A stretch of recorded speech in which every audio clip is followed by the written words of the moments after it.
નમસ્કાર વિદ્યાર્થી મિત્રો, આજે આપણે ધોરણ 10 માં જે 16મું ચેપ્ટર અદ્ભુત યુદ્ધમ જે જોઈ રહ્યા છે એમાં આજે આપણે આગળ વધીશું. તો એ ચેપ્ટર વિશે પહેલા વાત કરીએ તો એમાં આપણે આજે પહેલા રામાયણના જે 7 કાંડ કયા કયા છે એના પહેલા આપણે નામની નામાવલી જોઈ લઈએ. એમાં પહેલો કાંડ છે બાલકાંડ, બીજો કાંડ છે અયોધ્યાકાંડ, ત્રીજો કાંડ છે અરણ્યકાંડ, જેમાંથી આપણે આજે અદ્ભુત યુદ્ધમ જે જટાયુ અને રાવણ વચ્ચે જે યુદ્ધ થાય છે એ જે જોઈ રહ્યા છીએ એ અરણ્યકાંડમાંથી લેવામાં આવ્યું છે. તો 3 કાંડ જોયા: બાલકાંડ, અયોધ્યાકાંડ, અરણ્યકાંડ. ચોથો કાંડ છે કિષ્કિંધાકાંડ, પાંચમો છે સુંદરકાંડ, અને છઠ્ઠો છે યુદ્ધકાંડ, અને સાતમો છે ઉત્તરકાંડ. આમ આ 7 કાંડોથી રામાયણ વહેંચાયેલું છે. અને એમાં આપણે જે જોઈ રહ્યા હતા એમાં આપણે જે 7 શ્લોકો ગયા લેક્ચરમાં આપણે ચર્ચા કરી કે કઈ રીતે સીતા માતા જટાયુને વિનવે છે કે મને એની અપહરણ જ્યારે સીતા માતાનું જ્યારે રાવણ કરીને લઈ જાય છે ત્યારે સીતા માતા એને વિનવે છે કે મારી મદદ કરો. એટલે જટાયુ એ જાણતો હોવા છતાં કે રાવણની સામે હારી જવાનું છે, કારણ કે રાવણ પાસે ધનુષ્ય, બાણ, રથ વગેરે બધું જ હતું. અને જટાયુ પાસે ફક્ત ને ફક્ત પોતાની ચાંચ, પાંખ અને નખ સિવાય, શરીરના અંગો સિવાય કોઈ પણ જાતનું કોઈ હથિયાર ન હતું. એ જાણતો હોવા છતાં કે રાવણની સામે એની શક્તિ મર્યાદિત છે, એ એની સામે નહીં જીતી શકે, છતાં પણ એ એક નારીના સન્માનને ખાતર એ પક્ષી હોવા છતાં જટાયુ એ પોતાના પ્રાણના ભોગે એક દુઃખી નારીને મદદ કરવા માટે પોતાની ફરજ સમજે છે એવું માની એ જટાયુ થોડા સમય માટે રાવણને હતપ્રત કરી નાખે છે. અને આ પાઠ આપણે જે જોઈ રહ્યા છે એની અંદર આપણે 7 શ્લોકોની અંદર જે વર્ણન જોયું હતું કે જે 7મા શ્લોકમાં આપણે જે જોઈ રહ્યા હતા કે એની અંદર જ્યારે રાવણ અને જટાયુનું જે યુદ્ધ ચાલી રહ્યું હોય છે એમાં એ ચાંચ અને પીઠ ઉપર મારતા રહીને નખોથી ઉજરડા પાડી દે છે. કોને? રાવણને. નખ અને ચાંચના શસ્ત્રવાળા તેણે પક્ષીરાજ જટાયુ એના રાવણના વાળ પણ ઉખેડી નાખે છે. એ 7 શ્લોક દ્વારા આપણે જોયું હતું. હવે આજે આપણે 8મા શ્લોકમાં આગળ વધીશું. શ્લોકનું પઠન કરીશું, અન્વય દ્વારા અર્થ જોશું, શબ્દશ અર્થ કરી મૂળ ભાવાર્થનો આપણે જોશું. જોઈએ પેલા શ્લોક. તતોસ્ય સસરમ ચાપમ મુક્તામણિ વિભૂષિતમ ચરણાભ્યામ મહાતેજા બભૈ ચ પતગોત્તમઃ. ફરીવાર જોઈએ. તતોસ્ય સચરમ ચાપમ મુક્તામણિ વિભૂષિતમ ચરણાભ્યામ મહાતેજા બભંચ પતગોત્તમઃ. કે અન્વય જોઈએ કે તતઃ મહાતેજાઃ પતગોત્તમઃ અસ્ય મુક્તામણિ વિભૂષિતમ સસહરમ ચાપમ ચરણાભ્યામ બભૈજ. અનુષ્ટુપ છંદમાં આ શ્લોક લેવામાં આવ્યો છે. અને આ શ્લોકની અંદર કહેવામાં આવ્યું અન્વય દ્વારા તતઃ મહાતેજા પતગોત્તમાઃ અસ્ય મુક્તામણિ વિભૂષિતમ, એટલે કે પછી એ મહાતેજસ્વી પક્ષીરાજ એટલે પક્ષી શ્રેષ્ઠ કોણ? જટાયુએ એનું રાવણનું મોતી અને મણિથી સુશોભિત એવું ધનુષ્ય બાણ સહિત 2 પગો વડે તોડી નાખ્યું. ચરણાભ્યામ બભૈજ, તોડી નાખ્યું. બભૈજમાં એટલે તોડી નાખ્યું. ચરણાભ્યામ એટલે પોતાના પગો વડે, ચરણો વડે. અન્વય દ્વારા અર્થ જોઈએ. શબ્દશ અર્થ જોઈએ. મહાતેજા એટલે મહત તેજ યસ્ય સહ, બહુવ્રીહી સમાસ ત્યાં કરવામાં આવ્યો છે, એટલે કે મહાતેજસ્વી. પતગોત્તમઃ પતગેષુ ઉત્તમઃ સપ્તમી તત્પુરુષ સમાસ.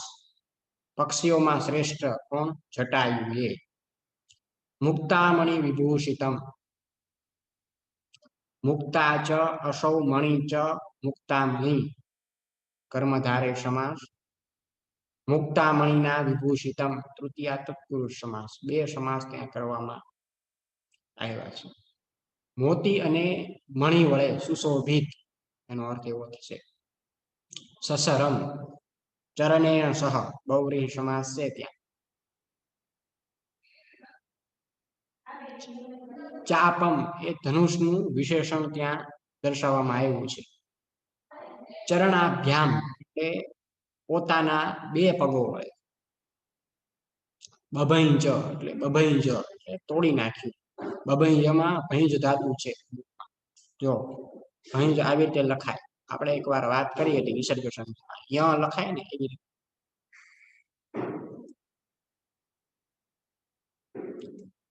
ભંજ ધાતુ છે આવો, જે સાતમા ગણનો પરસ્મૈપદીય ધાતુ છે. અને એ ધાતુનું લીટ લકાર એને આપણે પરોક્ષે લીટ કહીએ છીએ. પરોક્ષ ભૂતકાળ જેને આપણે કહીએ છીએ. તો એમાં અન્ય પુરુષ એક વચન રૂપ ત્યાં મૂકવામાં આવ્યું છે. અન્ય પુરુષ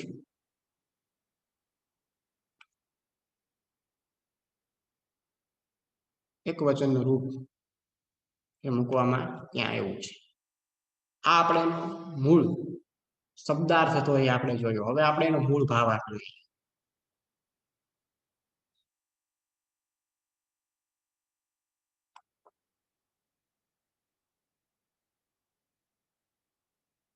કે મહાતેજાહા એટલે પછી મહાતેજસ્વી, એ પછી મહાતેજસ્વી, પછી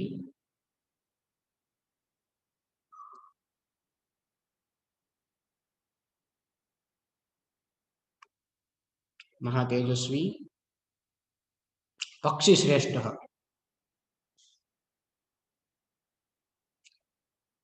પતગોત્તમ એટલે પક્ષી શ્રેષ્ઠ કોણ? જટાયુ. એ પક્ષી શ્રેષ્ઠ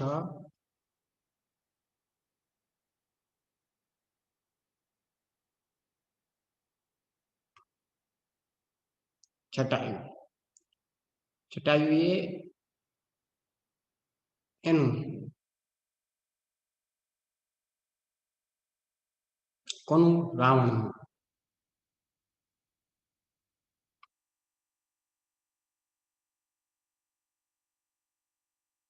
રાવણનું મોતી અને મુક્તામણિ વિભૂષિતમ.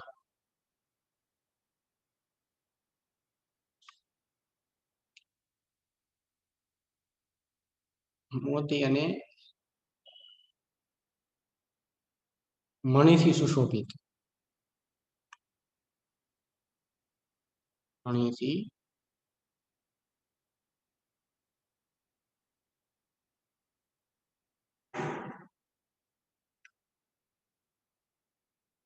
સુશોભિત એવું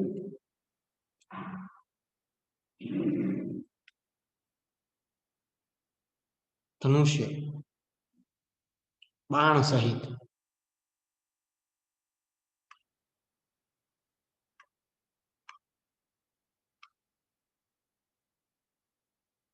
ચરણાભ્યામ એટલે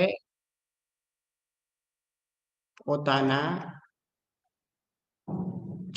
બે પગો વડે, બે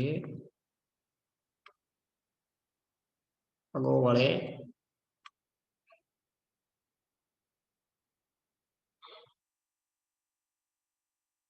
તોડી નાખ્યું.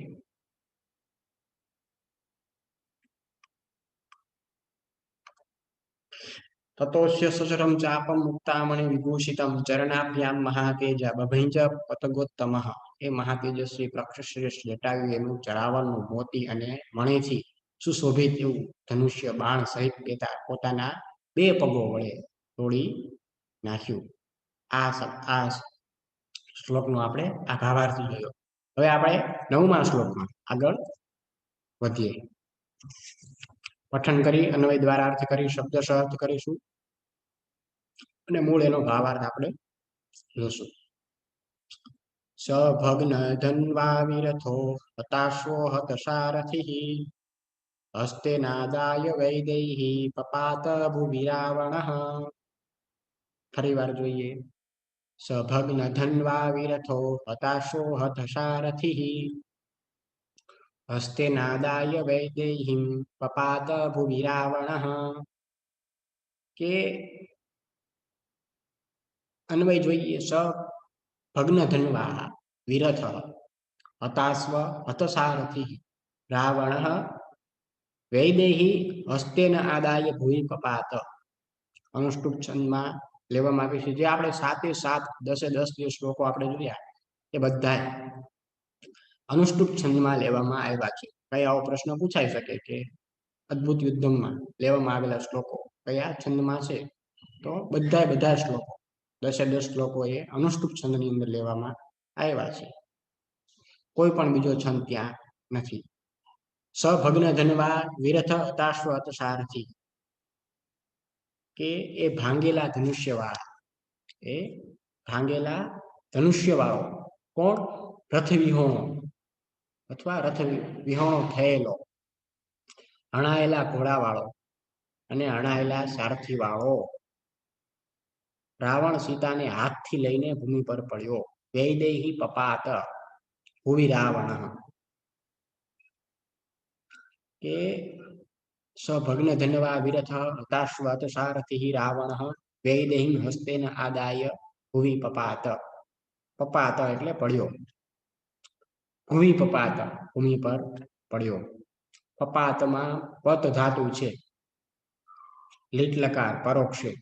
અહીં આપણે જે આ 10 શ્લોકો જોઈ રહ્યા છે એની અંદર જે ધાતુ વપરાય છે નવા એ બધા જ પરોક્ષે લીટ લકારના વપરાયા છે. પરોક્ષ ભૂતકાળના વપરાયા છે. પરોક્ષ ભૂતકાળ વિશે આપણે વાત કરી હતી કે જે આપણે ન જોયેલું હોય એને પરોક્ષ રીતે જ્યાં દર્શાવવાનું હોય ત્યાં પરોક્ષ લીટ લકારનો પ્રયોગ કરવામાં આવે છે. રાવણ અને જટાયુનું યુદ્ધ આપણે મૂવીમાં કે રામાયણમાં જોઈ છે, પણ આપણે રિયલમાં આપણે જોયું નથી. એટલે કે એ પરોક્ષ છે. ભૂતકાળ હોય, ખાલી સામાન્ય ભૂતકાળ હોય તો એ આપણે જોયેલું હોય કે આ ભૂતકાળમાં આવું બની ગયું, જેમાં આપણે ત્યાં હાજર હોઈએ, આપણી હાજરી હોય ત્યાં, પણ આમાં આપણી હાજરી હોતી નથી. આમાં આપણી હાજરી નથી. જ્યાં રાવણ અને જટાયુનું જ્યારે યુદ્ધ થયું એ આપણે જોયેલું નથી, પરોક્ષ છે. એટલા માટે ત્યાં પરોક્ષ છે. એટલે અત્યારે આ 10 શ્લોકોની અંદર 99% બધા જ પરોક્ષે ભૂતકાળના જ રૂપો વાપરવામાં આવ્યા છે. અત્યાર સુધી આપણે જોઈએ બધા જ ધાતુ ત્યાં પરોક્ષે ભૂતકાળના વાપરવામાં આવ્યા છે. જે આપણે જે 10 લકારો એમાં બીજો લકાર છે, પેલો લટ લકાર અને બીજો આ લીટ લકાર. એ પરોક્ષે લીટ કહેવામાં આવે. એ આ લીટ લકાર પરોક્ષે ભૂતકાળ એ અહીં વાપરવામાં આવ્યો છે. શબ્દશ અર્થ જોઈએ કે ભગ્ન ધન્વા. ભગ્નમ ધનુ યસ્ય સહ. બહુવ્રીહી સમાસ ત્યાં કરવામાં આવ્યો છે કે ભાંગેલા ધનુષ્ય વાળો. એ રાવણ નામનું ત્યાં વિશેષણ છે. વિરથ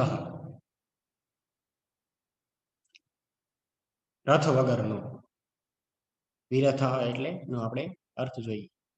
જ્યાં એવું લાગશે આપણને કે આનો અર્થ તમારે જાણવો, તમને નહીં સમજાય તો આપણે અહીં દર્શાવશું વિરથ.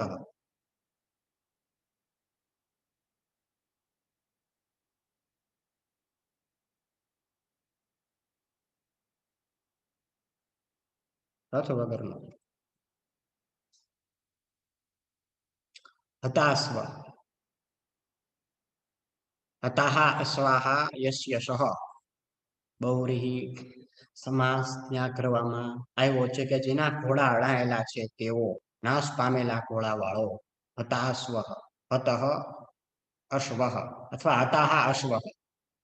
તેના ઘોડાઓ હણાઈ ગયા છે. હતાહ અશ્વ. આપણે હતઃ અશ્વાહ આપણે જોયો ને સમાસ જોયો. હતઃ અશ્વાહ યસ્ય સહ, જેના ઘોડાઓ હણાઈ ગયેલા છે, હણાયેલા ઘોડા વાળો, નાશ પામેલા ઘોડા વાળો રાવણ નામનું ત્યાં વિશેષણ મૂકવામાં આવ્યું છે. હત સારથી,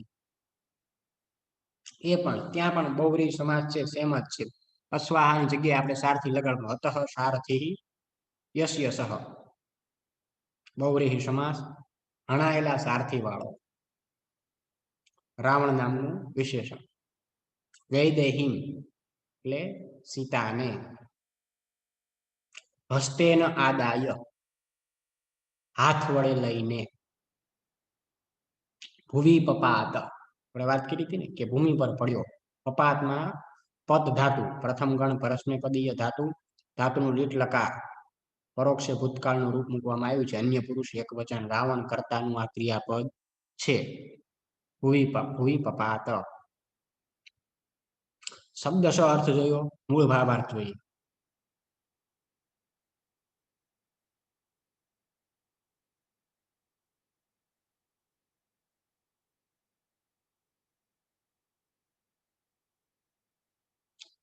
કે સભગ્ન જન્વાહા એટલે તે ભાંગેલા, એ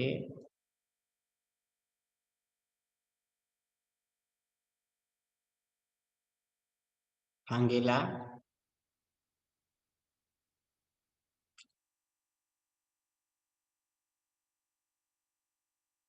ધનુષ્ય વાળો, ભગ્ન જન્વાહા એટલે ધનુષ્ય વાળો. રથ વિહોણો, વિરથા,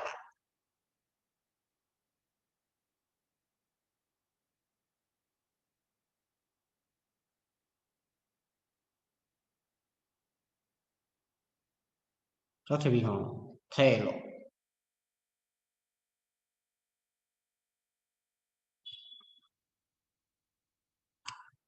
હતાશ્વ, હણાયેલા ઘોડા વાળો.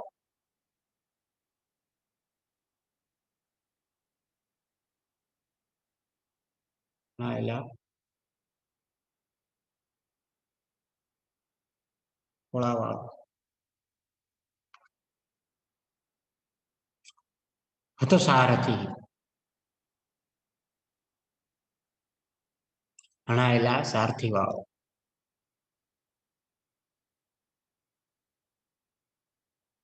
હણાયેલા સારથી વાળો.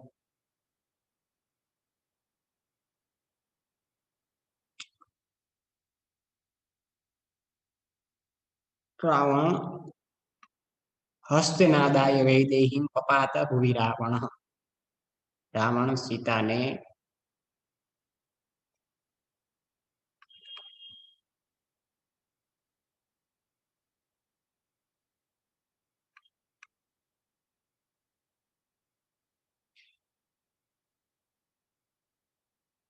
હાથથી લઈને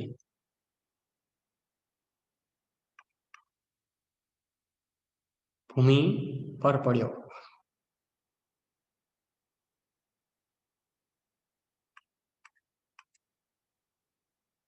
ભગ્ન ધનવા વિરથો હતાશ્વ સારથી હસ્તે નાદાય વૈદેહીમ પપાત ભૂમિ રાવણ. એ ભાંગેલા ધનુષ્ય વાળો, રથ વિહોણો થયેલો, હણાયેલા ઘોડા વાળો, હણાયેલા સારથી વાળો રાવણ સીતાને હાથથી લઈને ભૂમિ ઉપર પડ્યો. આ શ્લોક દ્વારા આપણે જાણ્યું. હવે આપણે આ છેલ્લો અને આ ચેપ્ટરનો અદ્ભુત યુદ્ધમનો લાસ્ટ શ્લોક 10મો શ્લોક જોઈએ.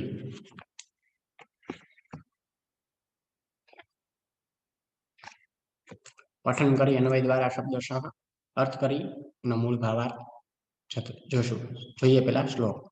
જટાયુસ્તદમતિક્રમ્ય તુંડેનાસ્ય ખગાધિપઃ વામબાહુંદશતદા વ્યાપહારત અરિંદમઃ. ફરી વાર જોઈએ. જટાયુસ્તદમતિક્રમ્ય તુંડેનાસ્ય ખગાધિપઃ વામબાહુંદશતદા વ્યાપહરત અરિંદમઃ. કે અન્વય જોઈએ. ખગાધિપઃ અરિંદમ જટાયુ તદા તમ રાવણમ તુંડેન અતિક્રમ્ય અસ્ય દશબાહુ વામબાહુ વ્યાપહરત. અનુષ્ટુપ છંદમાં લેવામાં આવ્યો છે કે પક્ષીઓના રાજા ખગાધિપહ એટલે પક્ષીઓના રાજા શત્રુનું દમન કરનાર જટાયુએ ત્યારે તે રાવણ પર ચાંચ વડે હુમલો કરીને 10 ડાબા બાહુઓને ઉખાડી નાખ્યા. વિચાર કરો, બહુ સુંદર શ્લોક છે કે જેની પાસે કોઈ જાતનું કોઈ હથિયાર નથી, પોતાના શરીરના અંગો ચાંચ, પાંખ અને પગ, નખ સિવાય એની પાસે કંઈ નથી, છતાં પણ એને રાવણને હતપ્રત કરી નાખ્યો.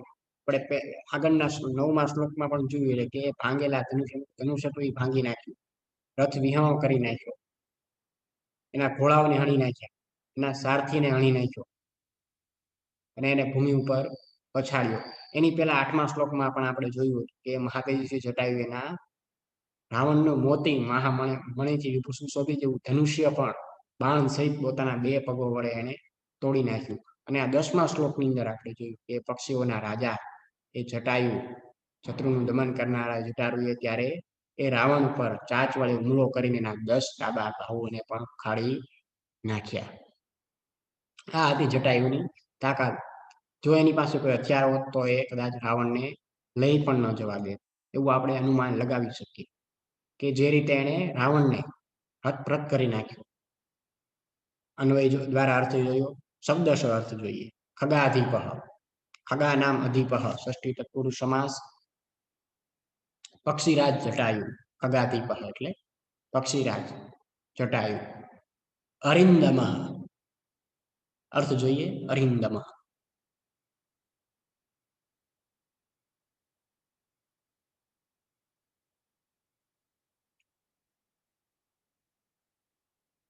શત્રુનું દમન કરનાર, શત્રુનું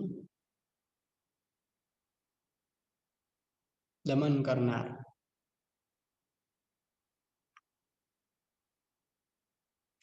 કોણ? તો કે જટાયુ નામનું એ વિશેષણ છે.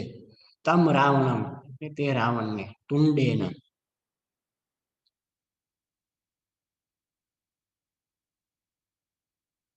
એટલે ચાંચ વડે, તુંડેન એટલે ચાંચ વડે, અતિક્રમ્ય એટલે હુમલો કરીને,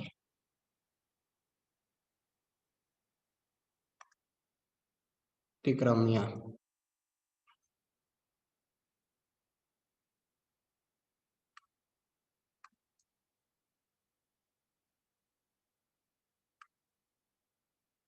હુમલો કરીને 10 વામ બાહુ, 10 ડાબા બાહુને, 10 હાથને, વ્યાપહરત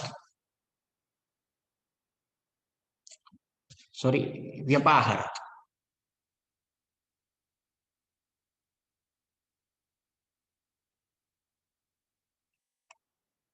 વ્યપાહરત ઉખાડી નાખ્યા.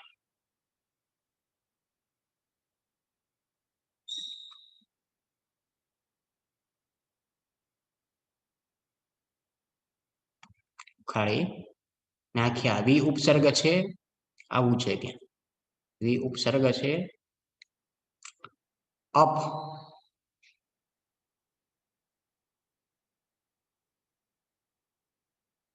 અપ પ્લસ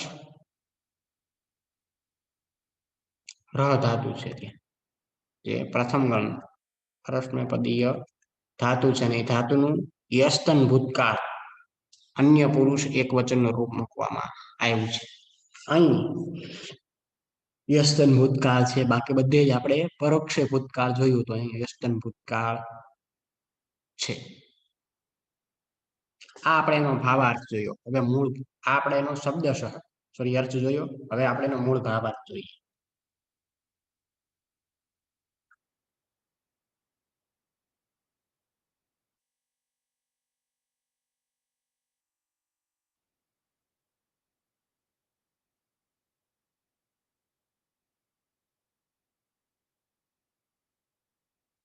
ખગાધિપઃ પક્ષીઓમાં પક્ષીઓના રાજા.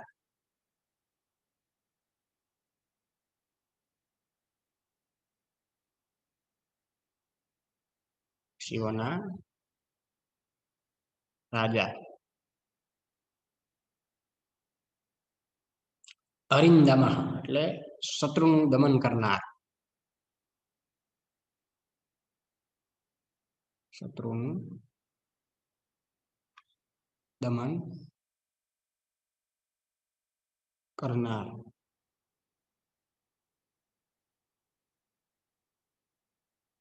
કોણ? તો કે જટાયુ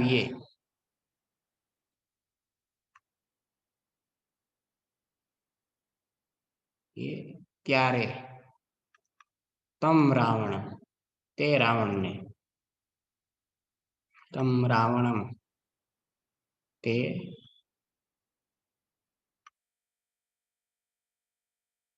રાવણને તે રાવણ સોરી ખાલી રાવણ પર ચાચ વડે તુંડેના એટલે ચાચ વડે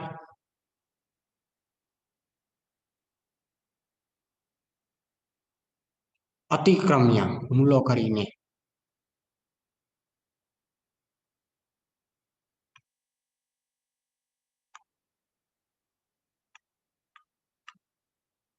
હુમલો કરીને વામ દસ બાહુન દસ વામ બાહુન એટલે કે 10 ડાબા બાહુઓને 10 ડાબા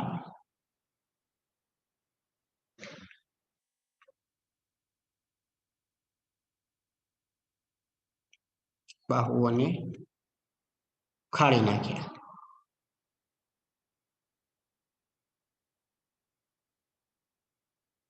ખાળી નાખ્યા. આપણે એનો મૂળ ભાવાર્થ જોયો. એ જટાયુસ્તદામ અતિક્રમ્ય તુંડે નાસ્ય ખગાધિપઃ વામ બાહુન દશતદા વ્યાપહરત અરિંદમઃ કે એ પક્ષીઓના રાજા એ શત્રુનું દમન કરનાર જટાયુએ ત્યારે તે રાવણ પર ચાચ વડે હુમલો કરીને 10 ડાબા બાહુઓને ઉખાડી નાખ્યા. આ સાથે જ આપણે આ અદ્ભુત યુદ્ધમ જે ચેપ્ટર આપણે જોઈ રહ્યા છીએ એ આપણે અહીં પૂર્ણ કર્યું. હવે આમાં 10 શ્લોકમાં દર્શાવેલા વિભક્તિ વચનના રૂપો, શબ્દાર્થો, ઉદંતો, સમાસો તમારે તમારી ફેરબુકમાં લખવાના રહેશે તથા તમારી જે પાઠ્યપુસ્તક છે ધોરણ 10 ની સંસ્કૃતની એમાંથી અભ્યાસ અને સ્વાધ્યાયના પ્રશ્નો જેમાં એ દર્શાવ્યા છે એ બધા જ તમારે લખવાના તમારી ફેરબુકમાં રહેશે.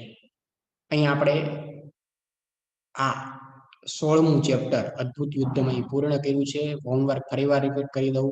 અભ્યાસ અને સ્વાધ્યાયના પ્રશ્નો તમારે તમારી પાઠ્યપુસ્તક ધોરણ 10 ની બધા જ પાસે હશે જ. એમાંથી અભ્યાસ અને સ્વાધ્યાયના પ્રશ્નો તમારે તમારી ફેરબુકમાં એ લખવાના રહેશે તથા જે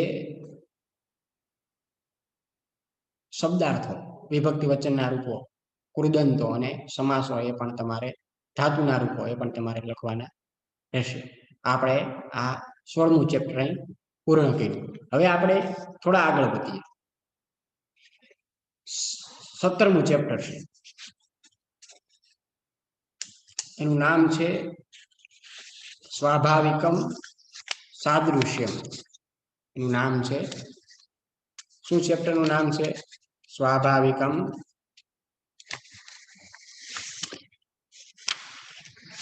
સાદૃશ્યમ. હવે આપણને પ્રશ્ન ઉભો થાય કે આજે 17મું ચેપ્ટર છે સ્વાભાવિકમ સાદૃશ્યમ નો અર્થ શું? એનો અર્થ થાય સ્વાભાવિક સરખાપણું. આ એક ગદ્ય છે. શું છે? ગદ્ય. જે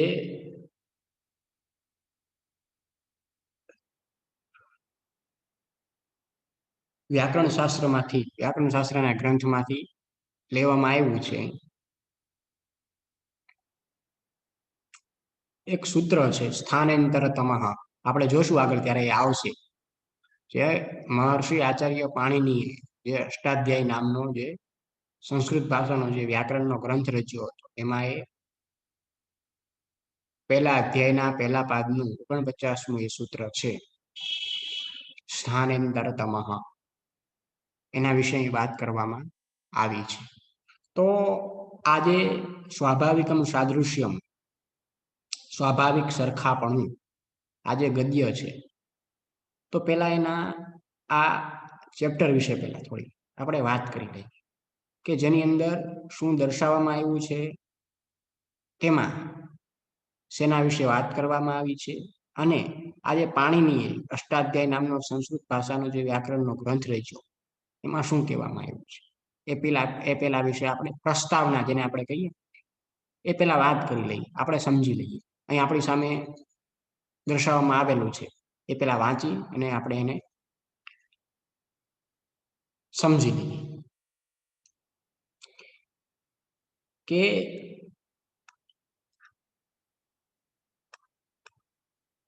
આજથી લગભગ 2600 વર્ષ પહેલા આચાર્ય પાણીનીએ અષ્ટાધ્યાયી નામનો સંસ્કૃત ભાષાના વ્યાકરણનો ગ્રંથ રચ્યો હતો. સૂત્ર શૈલીમાં લખાયેલા આ ગ્રંથમાં લગભગ 4000 જેટલા સૂત્રોમાં ટૂંકા ટૂંકા વાક્યોમાં સમગ્ર સંસ્કૃત ભાષાનું વ્યાકરણ આવરી લેવામાં આવ્યું છે. આચાર્ય પાણીની પછી અંદાજે 100-150 વર્ષ પછી થયેલા મનાતા આચાર્ય કાત્યાયને આ સૂત્ર ઉપર વાર્તિકો લખ્યા છે. અને આ વાર્તિકોમાં પાણીનીના સૂત્ર ઉપર વિમર્શ કરવામાં આવ્યો છે. એ પછી બીજા 100-150 વર્ષ પછીના સમય પછી આચાર્ય પતંજલિ થઈ ગયા. તેમણે આ સૂત્રો વાર્તિકોના આધાર લઈ મહાભાષ્ય નામે એક ભાષ્ય ગ્રંથ રચ્યો છે. અને આ ભાષ્ય મહાભાષ્યમાંથી પ્રસ્તુત પાઠનું વિષય વસ્તુ પસંદ કરવામાં આવ્યું છે.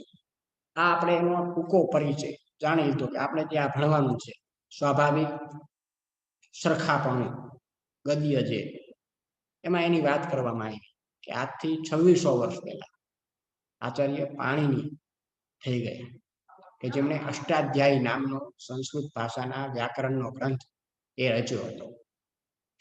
જેની અંદર આ જે ગ્રંથ છે એ સૂત્ર શૈલીમાં મેં વાત કરીને સ્થાનેન્તરતમઃ એક સૂત્ર છે. પ્રથમ અધ્યાયનું પ્રથમ પાદનું 49મું આ સૂત્ર છે. એમ એ સૂત્ર શૈલીમાં આજે લખાયેલો ગ્રંથ લગભગ એમાં 4000 જેટલા સૂત્રો છે જે ટૂંકા ટૂંકા વાક્યોમાં આખા સમગ્ર સંસ્કૃત ભાષાનું વ્યાકરણ એમાં આવરી લેવામાં આવ્યું છે. અને એ આચાર્ય પાણી પછી જે મહાકવિ આચાર્ય પાણીની થઈ ગયા એના પછી અંદાજે 100-150 વર્ષ પછી આચાર્ય કાત્યાયન થયા કે જેણે આજે જે આચાર્ય પાણીનીએ જે સૂત્રો લખ્યા હતા સંસ્કૃત ભાષાના એની ઉપર એને વાર્તિકો લખ્યા. એને વાર્તિકોની રચના કરી, વાર્તિક સૂત્રોની. અને એ વાર્તિકોમાં એમણે પાણીનીના સૂત્રો ઉપર થોડો વિચાર વિમર્શ પણ કરવામાં આવ્યો. અને એ પછી એ કાત્યાયનના 100-150 વર્ષના પછીના સમયમાં આચાર્ય પતંજલિ થયા કે જેમણે આ સૂત્રો આચાર્ય પાણીનીના અને કાત્યાયનના એ વાર્તિક કૌમોનો આધાર લઈ એક મહાભાષ્ય નામે એક ગ્રંથ રચ્યો, જેને ભાષ્ય ગ્રંથ એક રચ્યો. અને આ મહાભાષ્યમાંથી આજે પ્રસ્તુત પાઠ છે એ વિષય વસ્તુ તરીકે એ પસંદ કરવામાં આવ્યો છે. આ આપણે એનો ટૂંકો પરિચય, આપણે જે ભણવાનું છે એના વિશે થોડી ટૂંકમાં આપણે ચર્ચા કરી લીધી. હવે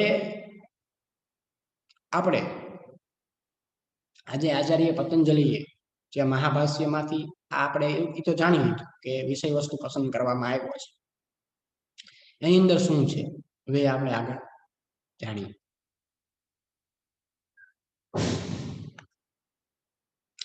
આચાર્ય પતંજલિનો આ મહાભાષ્ય નામે જાણીતો ગ્રંથ વ્યાકરણ શાસ્ત્રનો ગ્રંથ છે. છતાં તેમાં અમુક પ્રસંગો દરમિયાન સામાજિક, રાજનૈતિક અને આર્થિક વિજ્ઞાનના તથા ખગોળ ભૂગોળ જેવા વિવિધ ભૌતિક વિજ્ઞાનના કેટલાક સિદ્ધાંતોના પણ ઉલ્લેખો પ્રાપ્ત થાય છે. આ ઉલ્લેખો તે જમાનામાં પ્રચલિત જ્ઞાન વિજ્ઞાનના વિસ્તારને સૂચવે છે. જે આ મહાકવિ પતંજલિએ આચાર્ય પતંજલિએ જે મહાભાષ્ય નામે જે ગ્રંથ રચ્યો એ વ્યાકરણ શાસ્ત્રનો ગ્રંથ છે. તમે કોઈ પાઠશાળામાં અથવા સંસ્કૃત યુનિવર્સિટીમાં જાઓ તો ત્યાં વ્યાકરણ શાસ્ત્ર, ત્યાં જેમ આપણે અહીં આર્ટ્સ કોમર્સ કે સાયન્સ જેમ વિષયો હોય એમ ત્યાં આવી રીતે અલગ અલગ શાસ્ત્ર હોય. વ્યાકરણ શાસ્ત્ર, સાહિત્ય શાસ્ત્ર, સાહિત્ય, મીમાંસા, પુરાણ, એમ આવા અનેક અલગ અલગ વિષયો હોય. વ્યાકરણ શાસ્ત્રનો જે વિદ્યાર્થીઓ જે અભ્યાસ કરતા હોય એને આ મહાભાષ્ય એ ભણવામાં આવે. એમાં આ વ્યાકરણ શાસ્ત્રનો ગ્રંથ આ જે છે વ્યાકરણ શાસ્ત્રનો ગ્રંથ છે. અને એમ છતાં પણ આમાં અમુક પ્રસંગો દરમિયાન જે સામાજિક, રાજનૈતિક, આર્થિક અને વિજ્ઞાન અને ખગોળ ભૂગોળ જેવા વિવિધ ભૌતિક વિજ્ઞાનના કેટલાક સિદ્ધાંતોનો પણ આપણને ઉલ્લેખ આ વ્યાકરણ શાસ્ત્રના ગ્રંથમાં મહાભાષ્યમાં આપણને પ્રાપ્ત થાય છે. અને આ ઉલ્લેખો એ જમાનામાં પ્રચલિત જ્ઞાન વિજ્ઞાનના વિસ્તારને પણ એ સૂચવે છે. એ આપણે જોયું. હવે આપણે આગળ જે જોઈએ છીએ એની અંદર જે મેં સૂત્રની વાત કરી સ્થાનેન્તરતમ, એની એ વાત કરવામાં આવી. અહીં આપણી સામે સૂત્ર દર્શાવેલું છે જે કાળા અક્ષરની અંદર ઘાટાઈ રીતે લખેલું છે. હું અંડરલાઈન કરું છું. સ્થાનેન્તરતમ આમ મને બોલવામાં આવે છે. જો અહીં પછી એનું એ ક્યાંથી લેવામાં આવ્યું છે એ દર્શાવવામાં આવ્યું છે. એ પાણીનીના અષ્ટાધ્યાયમાંથી પ્રથમ અધ્યાયનું પ્રથમ પાદનું 49મું સૂત્ર છે. અષ્ટાધ્યાયનું મહાકવિ પાણીની એ લેવામાં આવ્યું છે. અને એ પાણીનીના આ સૂત્ર ઉપરની ચર્ચા દરમિયાન માનવ દ્વારા કરવામાં આવતા પરસ્પરના વ્યવહારમાં ગુરુત્વાકર્ષણનો અને પૃથ્વી ઉપરના અગ્નિનો સૂર્ય સાથે જે સંબંધ છે તેની સ્વીકૃતિ આપતા સિદ્ધાંતનું જે રીતે સૂચન થયું છે તે પ્રસ્તુત પાઠમાં દર્શાવવામાં આવ્યું છે. ભાષાના વ્યાકરણનો વિચાર કરનાર ગ્રંથમાં વિવિધ શાસ્ત્રોને લગતી વાતોનો સંગ્રહ કરવાની આ રીત વિવિધ શાસ્ત્રોમાં પારંગત થવાની પ્રેરણા પૂરી પાડે છે. કોઈ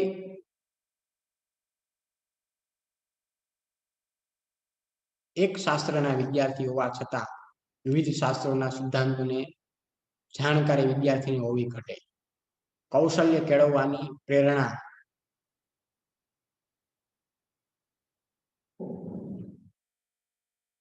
મળે તે માટે આ પાઠ અહીં પસંદ કરવામાં આવ્યો છે. આ જે સ્થાનેન્તરતમ 1:49 પહેલા અધ્યાય પહેલો પાદ 49મું સૂત્ર એ પાણીનીના સૂત્ર ઉપરની આ જે ચર્ચા જે કરવામાં આવી એ ચર્ચા દરમિયાન એ માનવ દ્વારા કરવામાં આવતા પરસ્પર વ્યવહારો, એકબીજાના પરસ્પર જે વ્યવહારો, જે ગુરુત્વાકર્ષણનો અને પૃથ્વી ઉપરના અગ્નિનો સૂર્યની સાથે શું સંબંધ છે એ સંબંધ છે એની સ્વીકૃતિ આપતા જે સિદ્ધાંતનું જે સૂચન થયું છે એ પ્રસ્તુત પાઠમાં દર્શાવવામાં આવ્યું છે. કે જે ભાષાના વ્યાકરણનો વિચાર કરનાર આ ગ્રંથમાં એક શાસ્ત્રના વિદ્યાર્થી હોવા છતાં વિવિધ શાસ્ત્રોના સિદ્ધાંતોને એ જાણકારી વિદ્યાર્થીઓ એને મળે અને એ કૌશલ્ય કેળવવાની પ્રેરણા મળે એ માટે આ પાઠ અહીં પસંદ કરવામાં આવ્યો છે. જે આ સ્વાભાવિકમ સાદૃશ્યમ, સ્વાભાવિક સરખાપણું, આ એક જે ગદ્ય છે એ આપણે આજે જોવાના છે એના વિશેની ચર્ચા કરવામાં આવી છે. તો વિદ્યાર્થી મિત્રો, જે આપણે આજના લેક્ચરમાં આ સ્વાભાવિકમ સાદૃશ્યમ વિશે થોડી સંક્ષિપ્ત માહિતી આપણે મેળવી. હવે પછીના લેક્ચરમાં મળીશું ત્યારે આ સ્વાભાવિકમ સાદૃશ્યમ જે ગ્રંથ છે, જે ગદ્ય છે, એના વિશે આપણે આગળ વધીશું. અને આની અંદર આપણે અહીં કીધું ને કે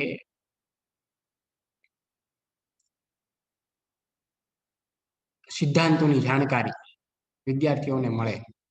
એક શાસ્ત્રના વિદ્યાર્થી હોવા છતાં વિવિધ શાસ્ત્રના સિદ્ધાંતોની જાણકારી વિદ્યાર્થીઓને મળે. એ શું કઈ રીતે મળશે અને એ કૌશલ્ય કેળવવાની જે પ્રેરણા મળે એના માટે જે આ પાઠ જે પસંદ કરવામાં આવ્યો છે એની અંદર શું છે, શું દર્શાવવામાં આવ્યું છે અને આ સ્થાનેન્તર તમઃ સૂત્ર દરમિયાન શું ચર્ચા કરવામાં આવી છે હવે પછીના લેક્ચરમાં જોઈશું. આજના લેક્ચરમાં આપણે અહીં સુધી જોયું. હવે પછીના લેક્ચરમાં આપણે જ્યારે મળીએ ત્યારે અહીંથી આપણે આગળ વધીશું. ફરીવાર રિપીટ કરી દઉં, 16મું ચેપ્ટર જે આપણે અદ્ભુત યુદ્ધમ જોયું એના અભ્યાસ સ્વાધ્યાયના પ્રશ્નો તમારે તમારી ફેરબુકમાં તમારી પાઠ્યપુસ્તકમાંથી લખવાના રહેશે. અને આ જે સ્વાભાવિકમ સાદૃશ્યમ જે 17મું ચેપ્ટર છે એની આ જે પ્રસ્તાવના જે તમારે હેડિંગની ઉપર જે ગુજરાતીમાં આપેલી છે એ પણ તમારે એકવાર વાંચી લેવાની રહેશે. આજના લેક્ચરમાં બસ આપણે આટલું જોયું.